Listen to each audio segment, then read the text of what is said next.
नमस्कार दोस्तों, स्वागत है आपका आज के मुख्य समाचारों में। यहां पर आपको देखने को मिलेंगे आज की तमाम बड़ी खबरें मुख्य समाचार ब्रेकिंग न्यूज अपडेट्स के रूप में। चलिए दोस्तों, जान लेते हैं आज की पहली बड़ी खबर। संसद में घुसपैठ के मास्टरमाइंड ने नागौर में जलाए थे मोबाइल फोन, ढाबे पर बिताई रात, वहीं अलाव में डाले फोन। जी हां दोस्तों, संसद में घुसपैठ का मास्टरमाइंड ललित झा पटना का वीडियो बनाकर दिल्ली से राजस्थान भाग गया था। वह नागौर के कुचामन में महेश कुमावत और उसके मौसेरे भाई कैलाश से मिला था। कुचामन के त्रिसिंघिया गांव के पास मेगा हाईवे पर स्थित ढाबे पर तीनों ने रात बिताई और यहीं ललित ने 4 मोबाइल अलाव में डाल दिए। बचे हुए टुकड़ों को ढाबे से कुछ दूर सड़क के पार ले जाकर जला दिया। शनिवार रात को दिल्ली पुलिस कुचामन पहुंची और ललित व महेश की निशानदेही पर ढाबे के पास से मोबाइलों के अध जले टुकड़े बरामद कर लिए। ललित ने 14 दिसंबर को पुलिस के सामने सरेंडर कर दिया था। पूछताछ में उसने फोन जलाने की बात कही थी। वहीं दोस्तों, आपकी जानकारी के लिए बता दें, दिल्ली में 13 दिसंबर को संसद की सुरक्षा को भेद कर पीले रंग का धुआं उड़ाने की वारदात के बाद पुलिस ने 4 आरोपियों सागर, मनोरंजन, नीलम और अमोल को गिरफ्तार कर लिया था। ललित ने संसद में पूरे घटनाक्रम का वीडियो बनाया और इसके बाद चुपचाप वहां से निकल गया था। इसके बाद दोस्तों, अगली बड़ी खबर। आर्टिकल 370 पर सुप्रीम कोर्ट का फैसला अल्लाह का निर्णय नहीं, बोली पीडीपी प्रमुख महबूबा मुफ्ती। जी हां दोस्तों, जम्मू कश्मीर से निरस्त किए गए संविधान के अनुच्छेद 370 पर हाल ही में सुप्रीम कोर्ट की ओर से सुनाए गए फैसले पर पूर्व मुख्यमंत्री और पीडीपी प्रमुख महबूबा मुफ्ती ने कहा है कि शीर्ष अदालत का फैसला अल्लाह का निर्णय नहीं है। उन्होंने जम्मू कश्मीर के लोगों से उम्मीद न खोने का आग्रह किया। न्यूज एजेंसी पीटीआई के मुताबिक महबूबा मुफ्ती ने रविवार को कुपवाड़ा में संवाददाताओं से कहा कि हमें हिम्मत नहीं हारनी है, हम अपना संघर्ष जारी रखेंगे। सुप्रीम कोर्ट भगवान नहीं है। उसी सुप्रीम कोर्ट ने पहले कहा था कि संविधान सभा की सिफारिश के बिना अनुच्छेद 370 में संशोधन नहीं किया जा सकता है। वे भी विद्वान न्यायाधीश थे। आज कुछ अन्य न्यायाधीशों ने फैसला सुनाया। हम इसे भगवान का फैसला नहीं मान सकते। पीडीपी प्रमुख ने कहा कि जम्मू कश्मीर को विशेष दर्जा देने का विरोध करने वाले लोग चाहते हैं कि हम हार मान लें, लेकिन हम आखिरी सांस तक लड़ाई जारी रखेंगे। हमने बहुत बलिदान दिया है और हम उसे व्यर्थ नहीं जाने दे सकते। इसके बाद दोस्तों, अगली बड़ी खबर। राहुल ने पटवारी से कहा पीसीसी चीफ बन रहे हो, सुबह को लाया, रात में नियुक्ति पत्र, सिंघार को आदिवासी होने का फायदा मिला। जी हां दोस्तों, मध्य प्रदेश में जीतू पटवारी प्रदेश कांग्रेस अध्यक्ष बनाए गए हैं। पटवारी को खुद राहुल गांधी ने शनिवार सुबह 10 बजे फोन करके पीसीसी चीफ बनाए जाने की जानकारी दी थी। नियुक्ति पत्र रात 8 बजे जारी हुआ। राजनीतिक जानकारों के मुताबिक जीतू को राहुल गांधी का करीबी माना जाता है। आक्रामक छवि, युवा और किसान नेता होने का फायदा भी उन्हें मिला है। हालांकि वे इस बार के विधानसभा चुनाव में राउ सीट से हार गए थे। पूर्व नेता प्रतिपक्ष जमुना देवी के भतीजे गंदवानी विधायक उमंग सिंघार को भी नेता प्रतिपक्ष बनाया गया है, जबकि हेमंत कटारे उपनेता बनाए गए हैं। वहीं दोस्तों, जीतू अन्य पिछड़ा वर्ग ओबीसी, उमंग आदिवासी और हेमंत ब्राह्मण वर्ग से आते हैं। इसके बाद दोस्तों, अगली बड़ी खबर। संसद की सुरक्षा में चूक मामले को ममता बनर्जी ने बताया गंभीर मामला, कहा गृह मंत्री कर चुके हैं स्वीकार। जी हां दोस्तों, संसद भवन की सुरक्षा में चूक मामले पर पश्चिम बंगाल की मुख्यमंत्री ममता बनर्जी ने चिंता व्यक्त करते हुए इसे काफी गंभीर मामला बताया है। दिल्ली रवाना होने से पहले उन्होंने कहा कि संसद की सुरक्षा में सेध एक गंभीर मामला है। यह एक बड़ी चूक है जिसे केंद्रीय गृह मंत्री पहले ही स्वीकार कर चुके हैं। उन्हें इसकी जांच करने दीजिए। वहीं दोस्तों, सीएम ममता बनर्जी ने स्वास्थ्य केंद्रों को भगवा रंग में रंगने संबंधित केंद्र के निर्देश का जिक्र करते हुए भारतीय जनता पार्टी पर निशाना साधा। उन्होंने आरोप लगाया कि बीजेपी पार्टी यह भी तय करने की कोशिश कर रही है कि लोगों को क्या खाना और क्या पहनना चाहिए। इसके बाद दोस्तों, अगली बड़ी खबर। जयशंकर बोले यूएनएससी ओल्ड क्लब जैसा, कहा पुराने मेंबर्स पकड़ खोना नहीं चाहते, उन्हें लगता है कि नए सदस्य उनकी ग्रिप कमजोर करेंगे। जी हां दोस्तों, विदेश मंत्री एस जयशंकर ने संयुक्त राष्ट्र सुरक्षा परिषद यानी कि यूनाइटेड नेशनल सिक्योरिटी काउंसिल को ओल्ड क्लब जैसा बताया है। उन्होंने कहा है कि यूएनएससी में शामिल कुछ सदस्य यानी कि राष्ट्र अपनी पकड़ कमजोर नहीं होने देना चाहते हैं। उन्हें लगता है कि नए सदस्य आने पर उनकी ग्रिप कमजोर हो जाएगी। एस जयशंकर ने यह बातें 17 दिसंबर को बेंगलुरु में आयोजित एक निजी संस्था के कार्यक्रम में कही। वहीं दोस्तों, जयशंकर ने कहा कि क्लब के मेंबर नहीं चाहते हैं कि उनके कामों पर कोई सवाल खड़ा करे। वे नहीं चाहते कि मेंबर्स की संख्या में बढ़ोतरी हो। बिना किसी सुधार के चलते संयुक्त राष्ट्र का प्रभाव कम होता जा रहा है।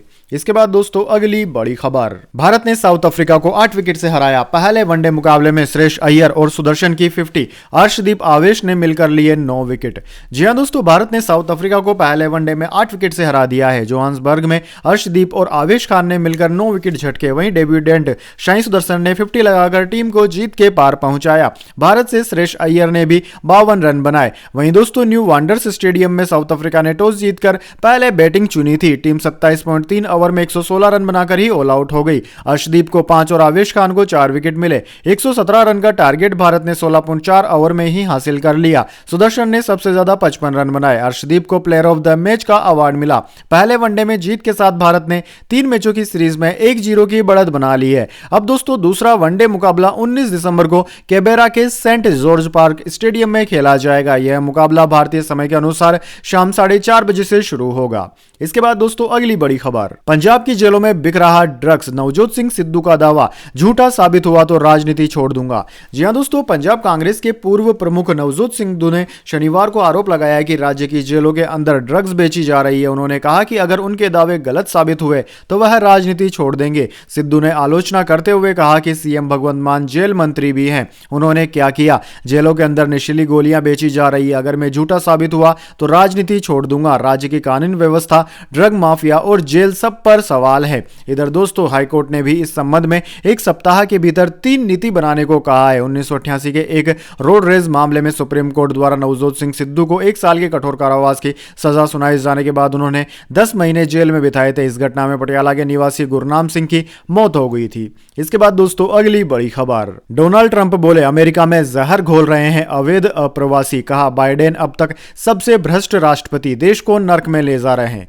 जी हां दोस्तों, अमेरिका के पूर्व राष्ट्रपति डोनाल्ड ट्रंप ने शनिवार को कहा कि अवैध प्रवासी देश में जहर घोलने का काम कर रहे हैं। न्यू हैम्पशायर में एक रैली के दौरान ट्रंप ने कहा कि एशिया, अफ्रीका और साउथ अमेरिका से प्रवासी हमारे देश में आ रहे हैं। वे न केवल दक्षिण अमेरिका में बल्कि पूरी दुनिया के मानसिक संस्थानों और जेलों में जहर घोलते हैं। इसके अलावा ट्रंप ने अमेरिकी राष्ट्रपति जो बाइडेन पर भी तंज कसा। ट्रंप ने कहा कि बाइडेन अमेरिका के इतिहास में सबसे खराब, सबसे अक्षम और सबसे भ्रष्ट राष्ट्रपति हैं। अगर वह फिर से चुने गए तो देश को नर्क में ले जाएंगे। न्यूयॉर्क पोस्ट के मुताबिक ट्रंप ने कहा कि जब तक बाइडेन व्हाइट हाउस में है तब तक अमेरिका के सपने मर चुके हैं। इसके बाद दोस्तों अगली बड़ी खबर, संसद में घटी घटना दुखद और चिंताजनक, इसके पीछे कौन जानना जरूरी, प्रधानमंत्री मोदी ने कहा। जी हां दोस्तों, पीएम नरेंद्र मोदी ने संसद की सुरक्षा में चूक की घटना को दुखद बताया। पीएम मोदी ने अखबार दैनिक जागरण को दिए इंटरव्यू में कहा कि इस मामले में वाद विवाद की जरूरत नहीं है। घटना के पीछे कौन है, उनके मंसूबे जानना बेहद जरूरी है। इसके साथ ही उन्होंने अनुच्छेद 370 को लेकर कहा कि ब्रह्मांड की कोई ताकत अनुच्छेद 370 को वापस नहीं ला सकती है। पीएम मोदी ने संसद की सुरक्षा में हुई चूक के सवाल पर कहा कि यह घटना दुखद है क्योंकि ऐसी घटना हमारे देश की छवि को प्रभावित करती है। साथ ही यह घटना चिंताजनक भी है। घटना की गहराई में जाना जरूरी है। यह जानना बेहद जरूरी है कि आखिर इस घटना के पीछे की असल वजह क्या है। इसके बाद दोस्तों अगली बड़ी खबर, राजस्थान के माउंट आबू में पारा -1 डिग्री, एमपी में बारिश के आसार, यूपी झारखंड में कोहरा, जम्मू कश्मीर में बर्फबारी से रास्ते हुए बंद। जी हां दोस्तों, जम्मू कश्मीर में भारी बर्फबारी हुई है। टूरिस्ट डेस्टिनेशन गुलमर्ग में बर्फ की सफेद चादर बिछ गई है। कोंडोरी इलाके में रविवार को पारा -4 डिग्री पर पहुंच गया। गुलमर्ग पहुंचे टूरिस्ट स्नोफॉल का मजा लेते नजर आए। हालांकि दोस्तों उनका कहना है कि बर्फबारी के चलते रास्ते ब्लॉक हो गए हैं, लिहाजा हम कहीं और नहीं जा पा रहे हैं। इसके अलावा दोस्तों राजस्थान के माउंट आबू में रविवार को पारा -1 डिग्री दर्ज किया गया। मध्य प्रदेश, उत्तर प्रदेश, छत्तीसगढ़ और बिहार में भी ठंड बढ़ गई है। मौसम विभाग ने मध्य प्रदेश में बारिश के आसार जताए हैं। वहीं तमिलनाडु में बारिश हो रही है। दिल्ली में पारा 6.5 डिग्री दर्ज किया गया। इसके बाद दोस्तों अगली बड़ी खबर, पीएम मोदी ने सूरत डायमंड एक्सचेंज का किया उद्घाटन, बड़ा ही खास है यह कॉम्प्लेक्स। जी हां दोस्तों, प्रधानमंत्री मोदी ने 17 दिसंबर यानी कि रविवार को गुजरात में सूरत डायमंड बोर्स बिल्डिंग का उद्घाटन किया। यह बिल्डिंग दुनिया का सबसे बड़ा ऑफिस कॉम्प्लेक्स है। यह अंतरराष्ट्रीय डायमंड और ज्वेलरी बिजनेस के लिए दुनिया का सबसे बड़ा हब होगा। सूरत डायमंड एक्सचेंज कच्चे और पॉलिश किए गए हीरो के साथ साथ ज्वेलरी के व्यापार के लिए एक ट्रेडिंग सेंटर होगा। इसमें इंपोर्ट एक्सपोर्ट के लिए एक अत्याधुनिक custom clearance house, retail jewellery business के लिए ज्वेलरी मॉल और इंटरनेशनल बैंकिंग और सुरक्षित वोल्ट की सुविधा शामिल होगी। इसके बाद दोस्तों अगली बड़ी खबर, चिदंबरम बोले भाजपा चुनाव ऐसे लड़ती है जैसे आखिरी हो, 2024 की हवा बीजेपी की तरफ, कांग्रेस नेतृत्व अपनी कमजोरी दूर करे। जी हां दोस्तों, कांग्रेस के राज्यसभा सांसद और पूर्व केंद्रीय वित्त मंत्री पी चिदंबरम ने कहा है कि 2024 लोकसभा चुनाव की हवा का रुख भाजपा की तरफ है। वह कभी भी चुनाव को हल्के में नहीं लेती है। भाजपा चुनाव ऐसे लड़ती है जैसे वह आखिरी लड़ाई हो। हालांकि हवाएं दिशा बदल सकती है, लेकिन विपक्षी दलों को भाजपा की काबिलियत पर पर काबिलियत का एहसास होना चाहिए। चिदंबरम ने पीटीआई को दिए एक इंटरव्यू में कहा कि छत्तीसगढ़, राजस्थान और मध्य प्रदेश विधानसभा चुनाव में जीत से भाजपा को हिम्मत मिली है। छत्तीसगढ़ और राजस्थान में कांग्रेस की हार की उम्मीद नहीं थी। नतीजे चिंताजनक हैं। मुझे विश्वास है कि पार्टी नेतृत्व कमजोरियों को दूर करेगा। इसके बाद दोस्तों जाने अगली बड़ी खबर, लेकिन उससे पहले मेरी आपसे एक छोटी सी रिक्वेस्ट है। अगर दोस्तों आपको अभी तक हमारी न्यूज़ पसंद आई है तो इसे एक छोटा सा लाइक जरूर दे दीजिए, और अगर आपको पसंद नहीं आई है तो बेशक आप डिसलाइक भी कर सकते हैं, लेकिन दोस्तों लाइक और डिसलाइक जरूर कीजिए, क्योंकि दोस्तों यही हमारी मेहनत का फल होता है और इसी से हमें पता चलता है कि आपको हमारी वीडियोस पसंद आ रही है या नहीं। तो चलिए दोस्तों जान लेते हैं आज की अगली बड़ी खबर। शेयर बाजार में अगले हफ्ते तेजी का अनुमान। Bank of Japan monetary policy लेकर आरबीआई एमपीसी मिनट्स तक यह फैक्टर तय कर रहे हैं बाजार की चाल।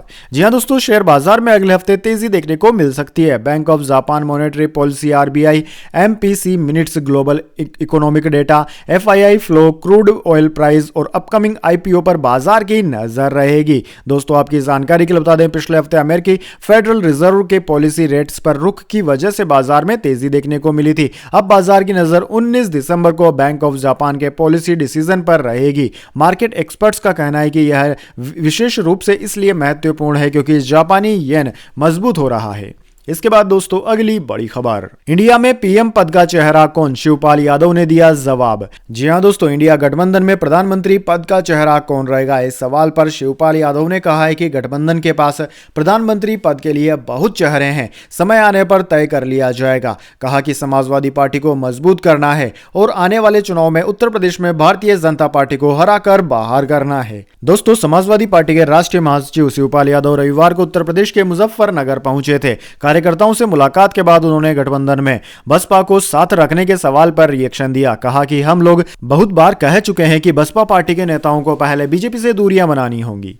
इसके बाद दोस्तों अगली बड़ी खबर। कर्नाटक के स्कूल में स्टूडेंट्स से टॉयलेट साफ कराया, सेप्टिक टैंक का वेस्टेज हाथ से उठाया। बीजेपी नेता बोले यह अमानवीय है। जी हां दोस्तों, कर्नाटक के एक स्कूल में 7वीं से 9वीं क्लास तक के 7 स्टूडेंट्स से टॉयलेट साफ कराने का मामला सामने आया है। स्टूडेंट से सेप्टिक टैंक को मैनुअली साफ कराया गया था। टाइम्स ऑफ इंडिया की रिपोर्ट के मुताबिक मामला कोलार जिले के मोरारजी देसाई आवासीय विद्यालय का है। घटना कुछ दिन पहले की है, लेकिन इससे जुड़ी तस्वीरें रविवार को वायरल हुई। तस्वीरों में 7 स्टूडेंट्स टॉयलेट हाथों से सेप्टिक टैंक साफ करते नजर आ रहे हैं। इनमें से एक स्टूडेंट सेप्टिक टैंक के भीतर खड़ा नजर आ रहा है। तस्वीर में 2 महिलाएं नजर आ रही है। एक महिला छात्रों के नजदीक खड़ी है, जबकि दूसरी महिला दूर खड़ी होकर स्टूडेंट्स पर नजर रख रही है।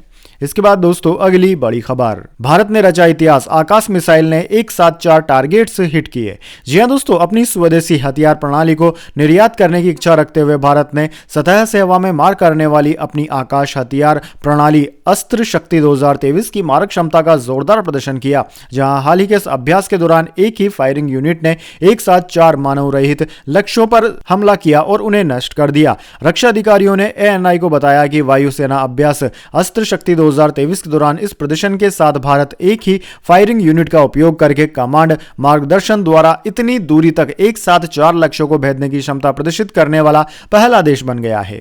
इसके बाद दोस्तों अगली बड़ी खबर।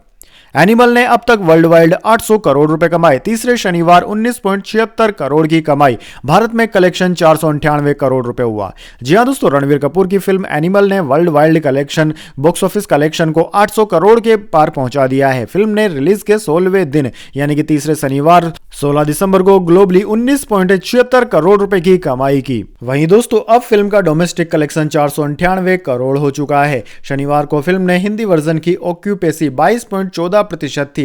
रविवार 17 दिसंबर को यह फिल्म डोमेस्टिक कलेक्शन के मामले में 500 करोड़ क्लब में एंट्री कर जाएगी। इसके बाद दोस्तों अगली बड़ी खबर। शाहरुख खान की फिल्म डंकी ने जीता दिल, सेंसर बोर्ड स्क्रीनिंग में मिला स्टैंडिंग ओवेशन।